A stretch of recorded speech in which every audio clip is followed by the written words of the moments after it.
Awesome, awesome. Welcome all. As you join us, please let us know where you're from.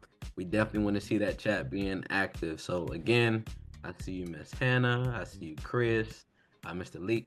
Please feel free to let us know where you're from and what your organization's name is. So you can go ahead and hop right in the chat and go ahead and let us know exactly where you're from. And again, the organization name that you're a part of, okay? We appreciate it.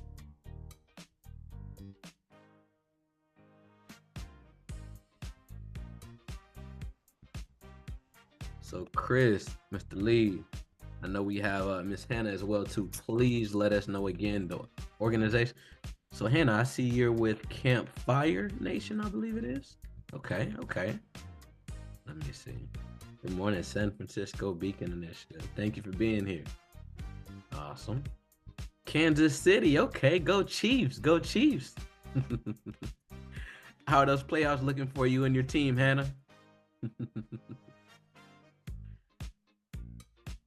Going all the way. That's what I love to hear. Another championship would look good on y'all. I definitely agree. Awesome. Sophie, as you join us, please go ahead and hop in the chat. Let us know the name of your organization, where you're from, so we can celebrate you as well.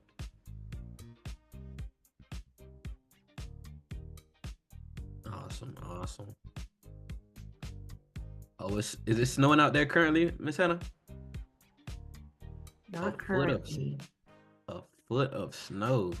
I haven't seen snow in forever out here in North Carolina, man. I miss it. I'm ready for it. Awesome, awesome. Always a pleasure to connect with you, Sophie. Thank you for joining. Perfect, perfect. Awesome, awesome. We'll give it a minute more, let a few more participants join. And again, if you are just joining, please go ahead and hop in the chat. Let us know the name of your organization and where you're from so we can highlight you as well, okay? Somebody from Maine, okay. Apex Youth, thank you for sharing, Chris. What is the weather like in Maine, out of curiosity? Is it snowing out there? What does it look like? Interested to know. All right, all right. Anna, are we good to get the ball rolling, or would you like to wait one more moment? Yeah, I think we can get started. All right, perfect. Let's go ahead and kick it off. Detroit, go Lions. I'm rooting for y'all, just so you know. All right, awesome. So as more people come, they'll join us, hop in the chat, but definitely want to go ahead and get started today. Again, my name is Marcus Jenkins. I'll be driving the shit for you all today. I want to let you know we will begin to go ahead and start recording. Everybody will actually get a copy of this as well as we do close on out, okay?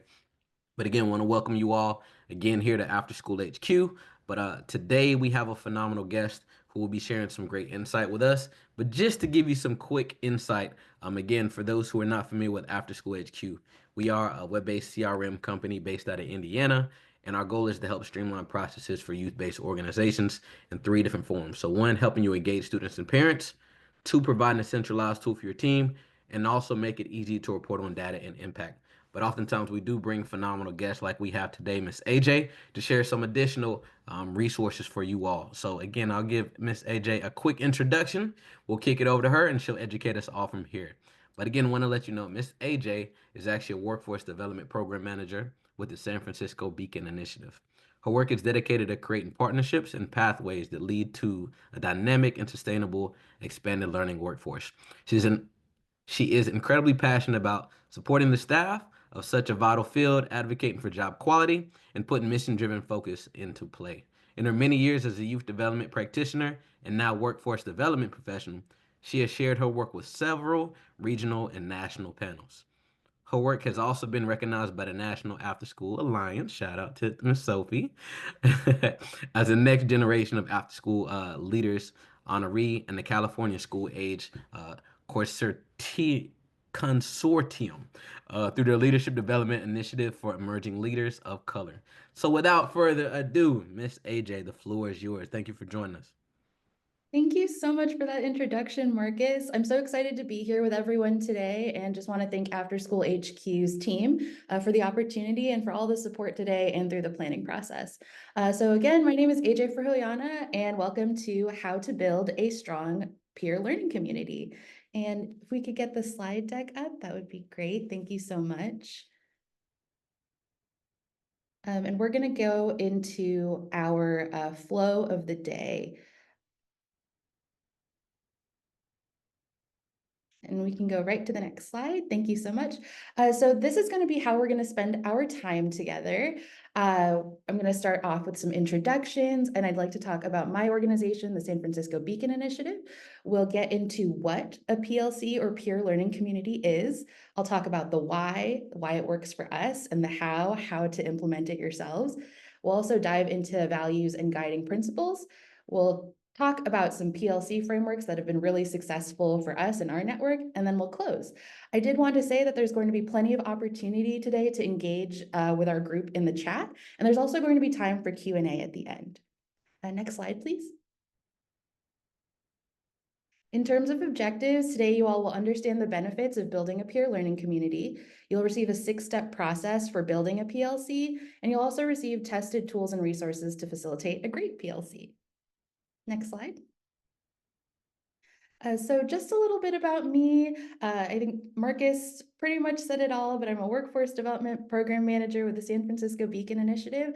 I have over 10 years of experience in the youth development field. I actually started in youth development as a teenager as a camp counselor, and I've just never looked back since. So this is my work, this is my career, and I'm really excited to share it with you. And my work is to support staff retention and leadership development through one-on-one coaching and facilitating peer learning communities. Those are some aspects of my work. And I do have to say that being able to facilitate PLCs in my own work is easily one of my favorite aspects in my role. But that is enough about me. If we go to the next slide, I'd love to know who's in the space. So you all were able to introduce yourselves, share what organizations you're a part of. If you didn't get a chance to, please do in the chat. But I'd also love for folks to answer the question, what is your relationship to peer learning communities? So maybe you're just curious about them, or maybe you already implement them, but we'd love to know in the chat.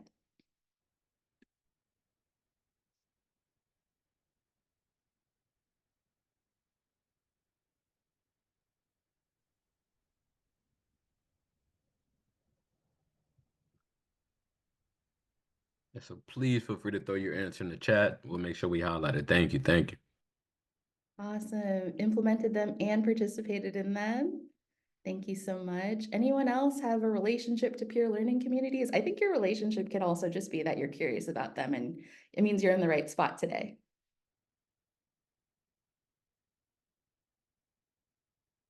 Awesome. Okay, so we have some folks who have facilitated PLCs. We have some folks who have participated in them. Thank you so much for sharing your answers. Great, we can go to the next slide, please. So I want to talk a bit about my organization, the San Francisco Beacon Initiative. We're an intermediary that works with 27 Beacon community school sites in the San Francisco Unified School District. And our mission is to amplify the leadership of community school professionals to empower youth, families, and communities to create thriving schools together. This is our small but mighty team, and a majority of our team has or currently facilitates a peer learning community for our Beacon network. And, it's something that we live. It's something that's tried and true for us. And I know everyone on our team is incredibly passionate about, what PLCs bring to our leaders. And so I'm really excited to talk about that today. We can go to the next slide. This is our logic model. So the thought behind our work of amplifying the leadership of the youth development workforce is in hopes that the outcome will be thriving schools and communities. Our input is all of our programs, so coaching, connecting, and coordinating, and I'll talk about how we do that and break down how we do that in a moment. The output is that our workforce has the high quality practices and knowledge to implement community school visions. Our outcomes are strong community schools, and the overall impact is that our young people and families thrive, especially our BIPOC youth. Next slide, please. So for our folks in the space who might just be getting familiar with the community school model, I'll briefly talk about it here. So this is the Beacon Community School Model. There is a Beacon at all of the highest need SFUSD elementary schools, K through 8s, and all middle schools in the district. These 27 sites embody community school practices in deep collaboration with local community-based organizations and work in the 4 program areas that you see there. So expanded learning, behavioral health and wellness, transitions, and family partnerships. Community schools are complex entities. And because of that, when there's a challenge, there are infinite solutions to those things. And so I'll talk a little bit about how PLCs help find tangible solutions for problems that might arise. Next slide, please. And then finally, you might be curious about how SFBI does our work. So I'm just going to break it down quickly here. Our work spans one-on-one leadership development, facilitation, and thought partnership. We work to connect the Beacon network for effective collaboration and work with individuals to transform themselves and the systems they work in. So we support our direct service providers to do the best work they can through these interconnected activities listed in the circles. And we integrate these pieces throughout our work. So the first piece is one-on-one coaching. We do one-on-one coaching sessions and goal setting with our youth development leaders. The second piece is connecting, which is really what we're focusing on today. We build the relationships between and among CBO partners, sites, our school board, several entities. And then the coordination piece. So we are serving as thought leaders. We are helping develop concepts and strategies with other entities that are systems level to help transform our schools. Today, we're focusing on that second ring, so the connection piece, and how we connect our network through PLCs. And this is an example of how we ensure that our leadership among all of our sites is collaborative. So by supporting beacons to do their best work and amplifying their leadership, we create the conditions for system level change. Next slide. All right, so we're going to get into it. So since we work again with leaders at 27 sites who all utilize the Beacon Community School Framework, we know how important it is to regularly convene them so that they not only learn from others in similar roles, they feel supported and part of a larger network, and they feel able to build their capacities. So you might have heard peer learning community, or PLC, referred to as a professional learning community. But for our purposes today, it's going to be a peer learning community.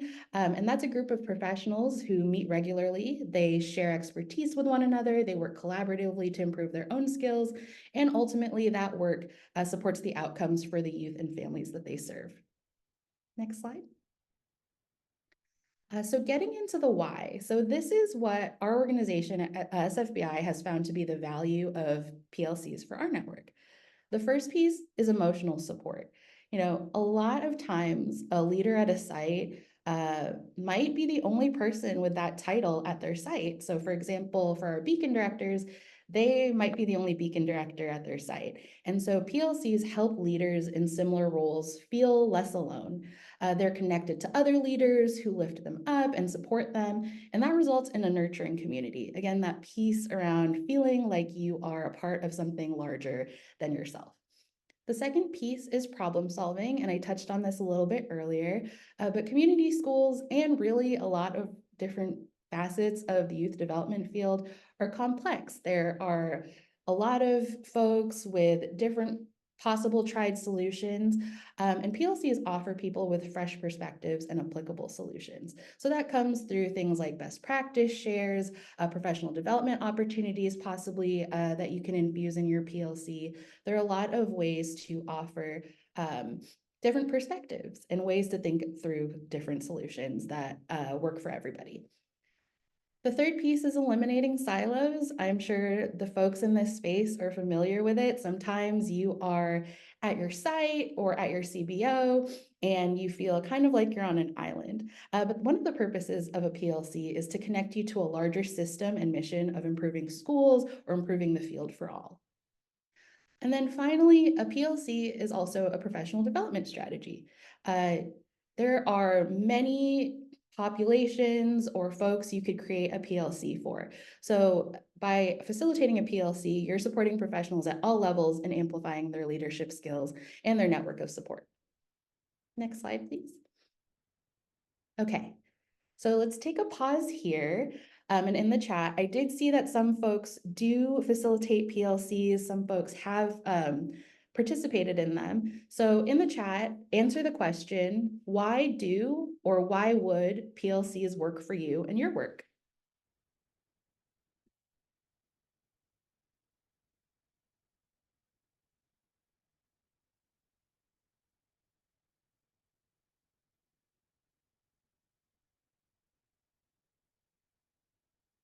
Building community amongst teams. Awesome. Thank you, Hannah. Building synergy and a mastermind for resources. Love that, Marcus. Great way to vacillate sharing of information between colleagues. Thanks, Jabron.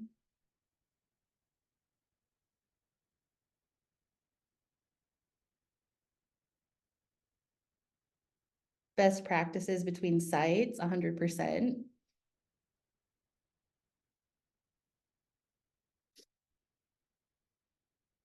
Great. Anyone else want to share why or would PLCs working, why do or why would PLCs work for you in your work?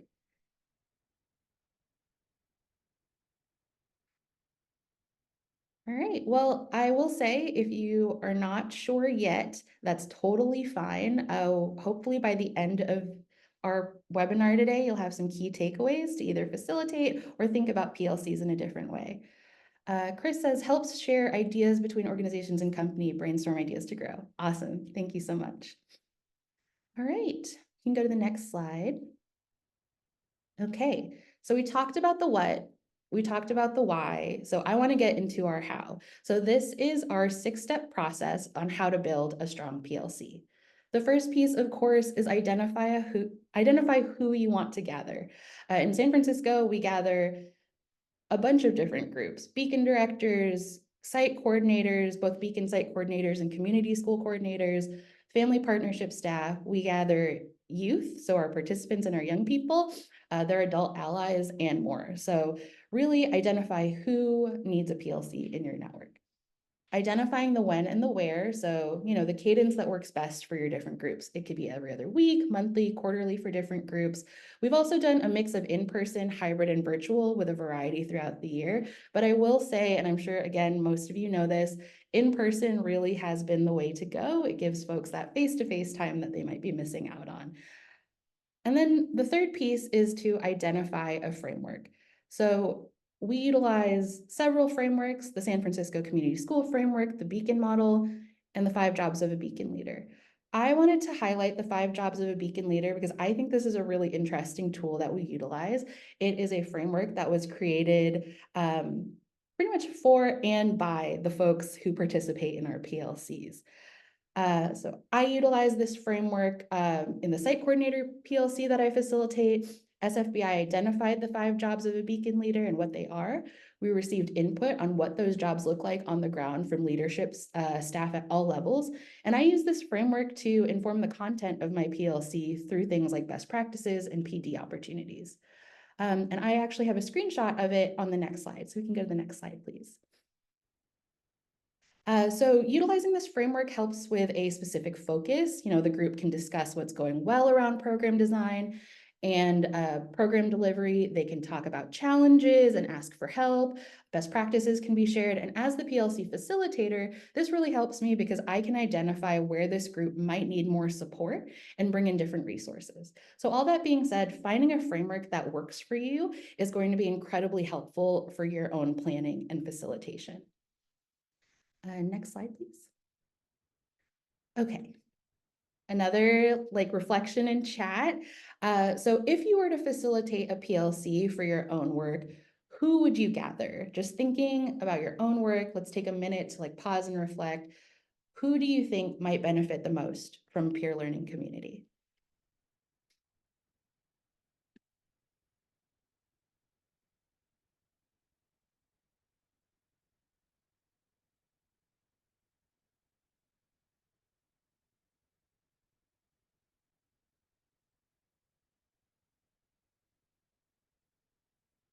Executive directors, program directors,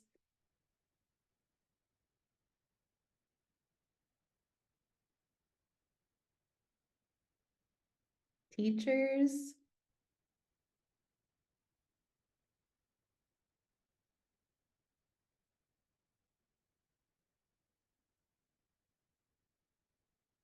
All right, so there are several, different new staff for sure. All Apex staff, volunteers, and youth council. Yes, we facilitate a couple PLCs for young folks. And that's another opportunity to, eliminate silos and then also get them to feel like they're a part of a larger vision and mission. Awesome. Thank you all for sharing. Parents, yes.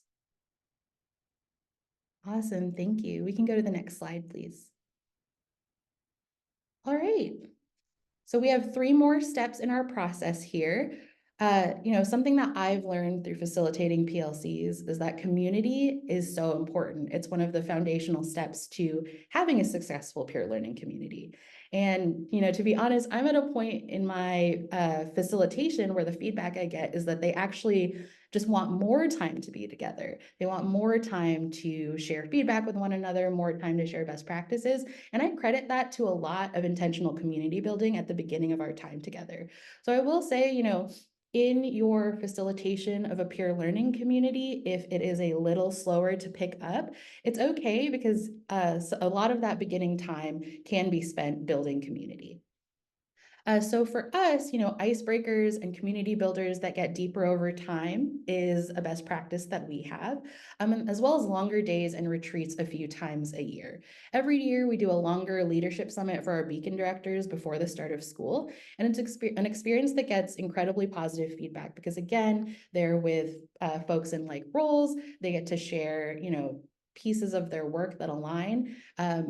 And, they get some time before the school year to really be together and plan together. The next part or the next step is giving power to the participants. So, identifying what's important for your participants to learn. That can be through activities around designing their time together. I know in facilitation, it's really important to come with a scope of work, but having space and flexibility to listen to what your participants need is really important. Sharing facilitation. I know sometimes when you are facilitating regular meetings, coming up with that icebreaker or community builder can be a little tough. So, sharing that facilitation with a member, someone who might have some fresh ideas or a new idea for what to bring to the space is really great. And then best practice presentations. And then the final piece of building a strong PLC is getting feedback and evaluation. I think, in our field, feedback and evaluation is incredibly important to our work. So you can start a few ways. So getting in the moment feedback after meetings, doing a plus and delta, doing a candy drop, doing something that engages people right after the meeting so their feedback is fresh in their mind. You can also do online evaluations and group one-on-one check-ins. So just really figuring out what's the most relevant to your group. I think a mix of online and in person is great because as we know, we can't always get everyone to fill out an online survey all the time. All right, next slide, please. Okay, we have another chat. So I would love to know just what is your favorite way to build community with a group?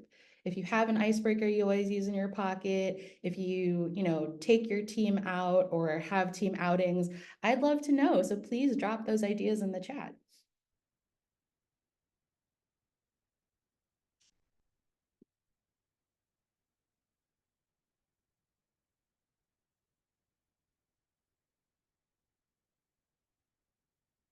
Community outings. Oh, focusing on getting active. That's awesome. Reflection circles. Escape rooms. We haven't tried that yet. That sounds really cool.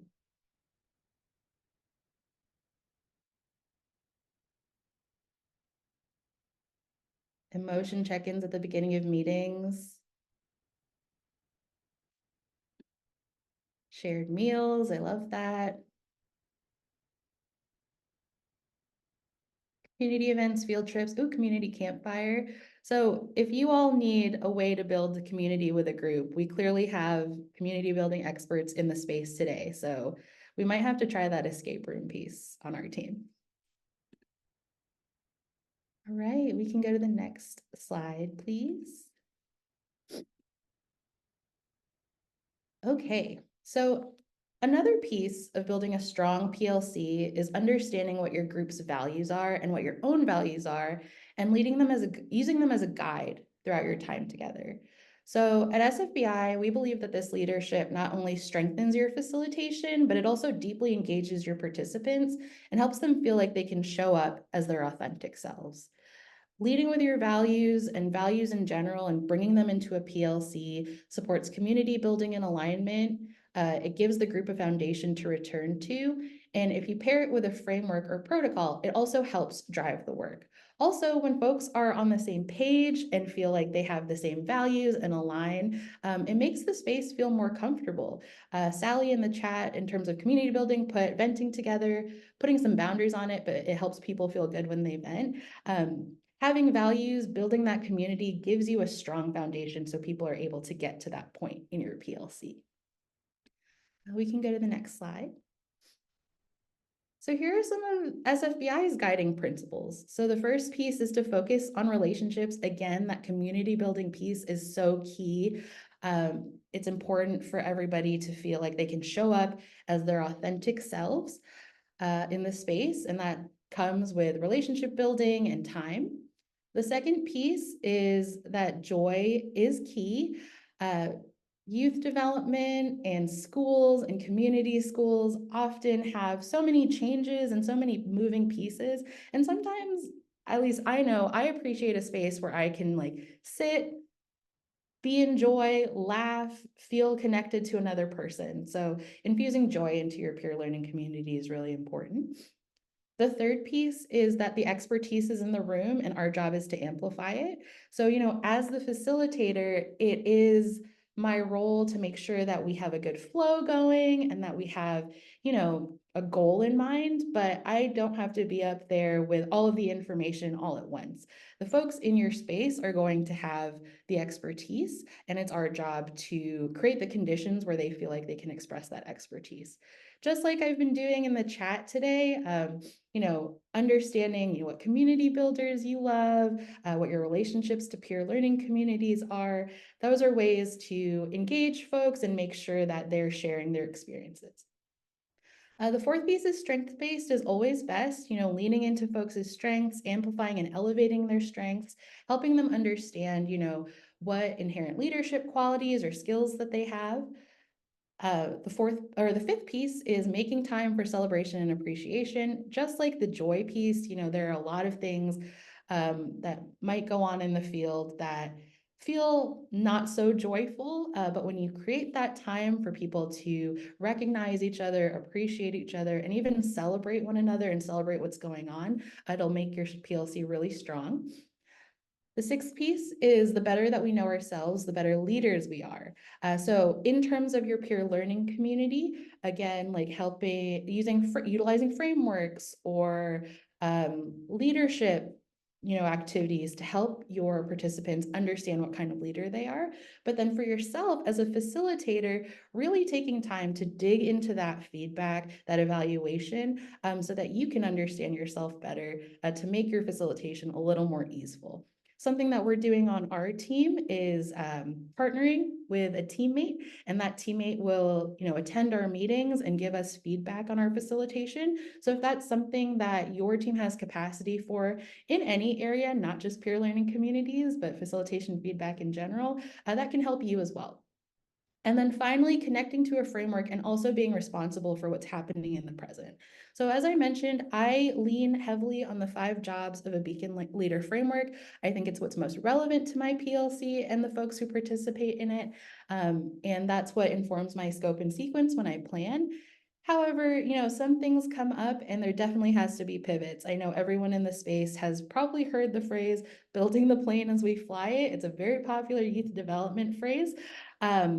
But sometimes it does feel like that. And even if you have a framework, it's okay to be flexible and to be responsive to what the needs of your group are. So always doing some temperature checks, asking folks what's top of mind, presenting the agenda, and then asking if anyone needs space for anything else are good ways to make sure that you're still being relevant and responsive.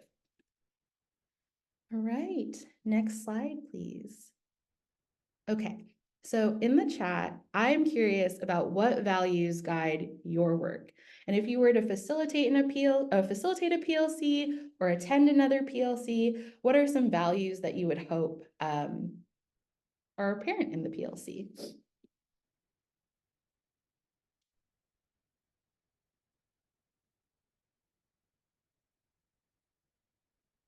Some of my values are curiosity. So you'll find that very noticeable because I'm asking you all a lot of questions. But I think that curiosity is something that is really helpful, especially in a PLC space. You're making sure that you're not the only expert or person that facilitates in the room. So curiosity, honesty, I love that one. Honesty can be something that, especially when you have those like peer-to-peer relationships, honesty and can really be helpful around the feedback and evaluation piece. Accountability, when you're problem solving or getting some of those problems, some tangible solutions, maybe having someone to be an accountability partner at your PLC, or assigning accountability partners when you're facilitating a PLC can help your members really feel like they're seeing a goal through.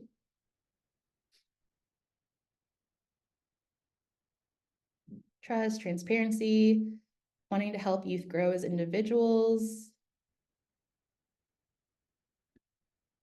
Awesome.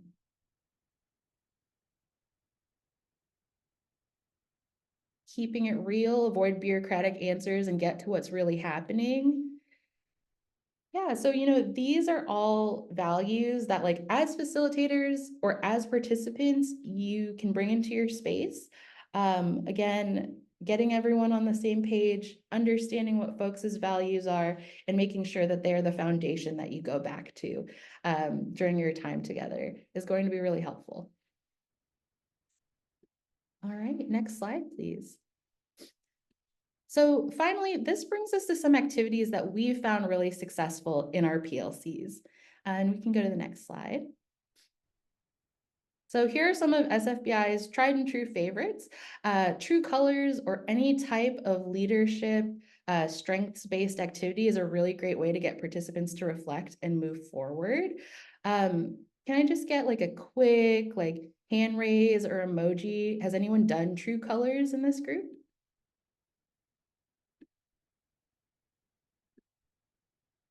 Thumbs up. Some people have done true colors. Well, I'll go into it.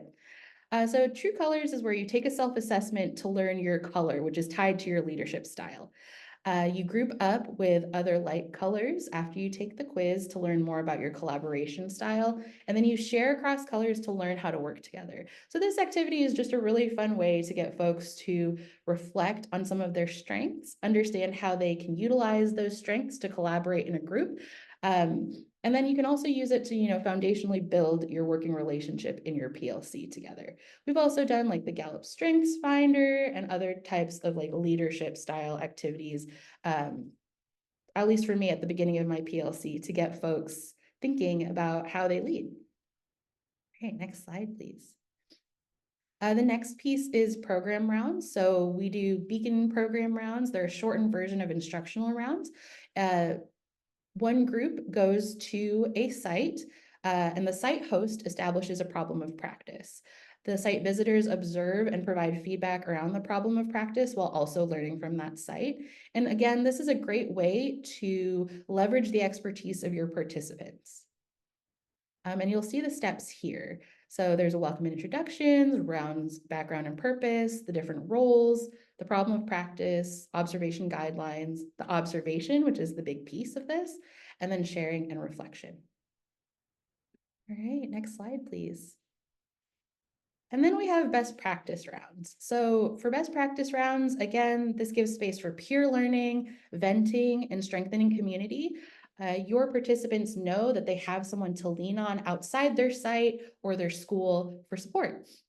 So for best practice rounds, typically it's in small groups of 3 or 4. Participants will share something that's going really well for their program or their site or their work. Presenters will share for 2 minutes. And after each share, other participants have around 1 minute to share how the best practice connects to their own work and ask any questions. And so this is, again, another practice to make sure that you are elevating the leaders in the room, the experts in the room, and another way to not only build the community, but find those tangible solutions to complex problems. Okay. So we are actually rounding out our time and we're going to get into our Q&A right now. So I'm going to give folks maybe just like a moment to, think about anything they're still curious about, think about, what outstanding questions or wonderings they have. And I'd love if you could drop them in the chat so we can actually go to our next slide. I'm happy to and open to answer any questions you have about peer learning communities.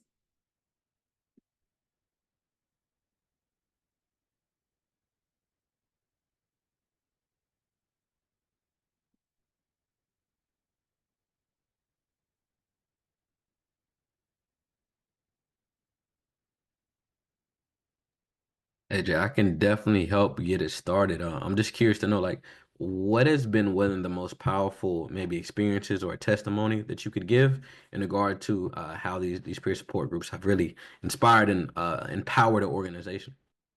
Yeah, thanks, Marcus. So I would say, going back to that feedback and evaluation piece, collecting either in real time feedback or feedback via surveys has been really helpful for me to collect kind of these testimonies or, pieces around what makes our PLCs impactful. And I would say something that's really stuck with me is the goal setting aspect. So I've heard that by coming to our peer learning communities, site coordinators are able to feel equipped to accomplish any goals that come before them because they have peers that they can email about a certain problem, or they can, meet one-on-one with somebody outside their site who might be having a similar challenge and finding a solution to that. So I would say that community aspect, that strong community aspect, and that problem solving aspect has been really apparent after our PLCs. Awesome. And another kind of follow-up, has that led to a lot of like partnerships or collaborations as well? Yeah, so we actually have a peer learning community or program where two staff met through the peer learning community. And now they're going to do a workshop for our annual, professional development day together. So that's really great. Awesome. I love to hear that. Uh, Any other questions or curiosities about our steps or just, any of the impact? Yeah, I see we have Hannah with her hand raised. Hannah, if you're all right coming off mute, let us know. Yeah, thank you. Thank you, AJ, for this wonderful presentation. My question is around the facilitator role. Sometimes I can get in my own head if I'm new to facilitating and I make it very formal. And I was curious if you had any tips for kind of having fun with it and being authentic in a facilitator space when you're entering a PLC. Yeah, I love that question. Thank you so much. So I think I have, you know, something similar. I am someone who will try to plan like every last minute, like down to the T. And as we know in our field, you got to make space and you have to be flexible. But what I really like to do is focus on that community building aspect first before we jump into like heavier content. So when I have my first PLC with somebody or a group, I'll usually spend a good chunk of that time community building, getting a little silly, playing games. And then I like to focus on designing together. So whether that's, asking people what they hope or expect to accomplish, asking people what their needs are, or really getting into those value pieces. I think that'll really help inform the flow of the rest of your like year together or however long you run the PLC for. And it'll help, make things a little less formal and maybe a little more comfortable in the space. Yeah, thank you for the question. Anything else coming up for folks?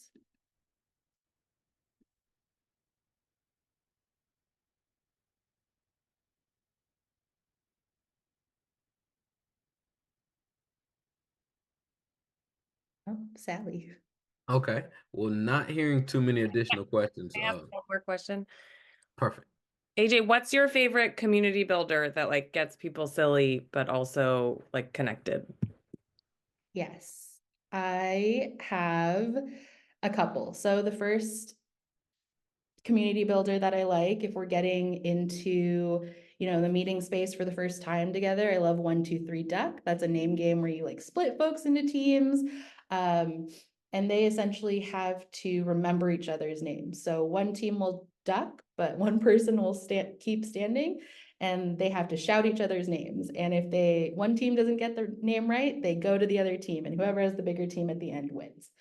I'm actually also a really big fan of like art activities. So I've done a lot of collages with people, vision boards, and sharing out in that way.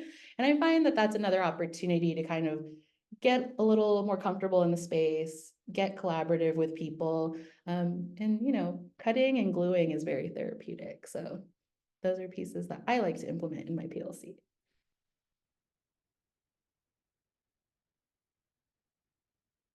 We How have. do you gauge Mhm. when to use roving facilitators? Roving facilitators. Could you tell me a little bit more about that? Yeah, I think can you guys hear me? We can. Yes. I think I've experienced some PLCs or kind of like ongoing meetings where you give a team and we've tried to like have to rotate facilitation and just sometimes it works, sometimes it doesn't. And I don't know, I'm just kind of thinking out loud, just when might that be good for a PLC or not? Do you employ that in any of your PLCs? Just any thoughts on that? Yeah. So in terms of rotating facilitation, is that with PLC members? Correct. That is correct. Yes. So in the PLCs that I've run, I usually start with, I guess, shorter term roles and then get into longer term roles. So for example, I'll have a rotating sign up list of who's going to help with icebreakers or community builders first. And then moving into kind of like a best practice piece. And building the length of how long someone has to facilitate each time. So we start off with like shorter bites of facilitation for maybe like the first part of the year. And then the second part of the year, I'll do like a call out for, okay, I want some support or like some help rotating facilitation around best practice shares. And it's usually like a framework or an activity that I've done a few times with the group so that it's not new to them. Yeah, I like that. So you're kind of scaffolding it as your group develops. Yes. Yeah, Awesome. nice. Mm-hmm. Thanks for the question. Is there any visual app or resources we can fall back on to help build groups or guide us running a group? Yes. So this recording I know will be available to you all along with the 6 different steps. I'm also happy, it'll be in the last slide when we close, but my email's there, the Beacon Initiatives website is there. And I mentioned this earlier, but we love thought partnership. So we're happy to share like any visuals or resources on running your PLC, especially if you are implementing something and just getting started. But you'll have the 6 steps. All right, no problem. I think that might be all the questions folks have, if I'm not mistaken.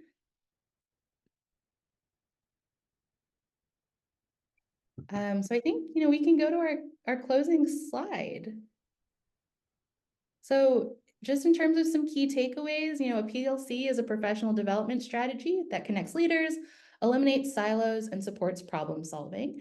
There are spaces to intentionally build community and give power to participants. And PLCs are spaces to amplify the skills of your participants. So again, choose a framework that's most relevant and continue to be responsive to your group's needs. Okay, we can go to the next slide.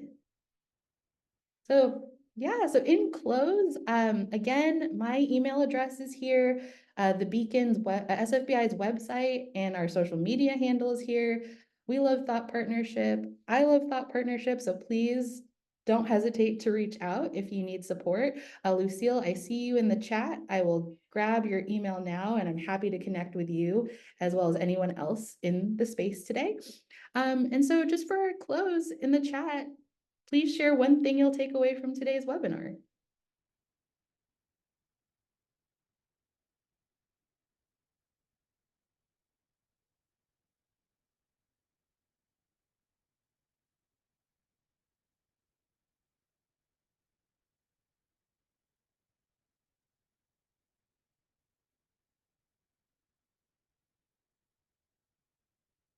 Scaffolding facilitation, starting within the community. Awesome. And again, please don't hesitate to reach out or leave your email and I can connect. Creative activities and exercises. Values at the center. Awesome. Thank you so much for engaging today in the chat. SFBI's guiding principles. Awesome. I really appreciate you all spending either your morning with me or your lunchtime with me. Thank you so much for engaging. I hope you were able to take some key takeaways for how to build a strong PLC. And again, please don't hesitate to reach out if you have any questions. Awesome, awesome. Thank you again. I think I speak for the whole collective group. AJ, you gave us a lot of gems to really kind of gnaw on and empower us for the rest of 2025. So thank you again. Team, I did just drop one thing in the chat. Just want to make you all aware of.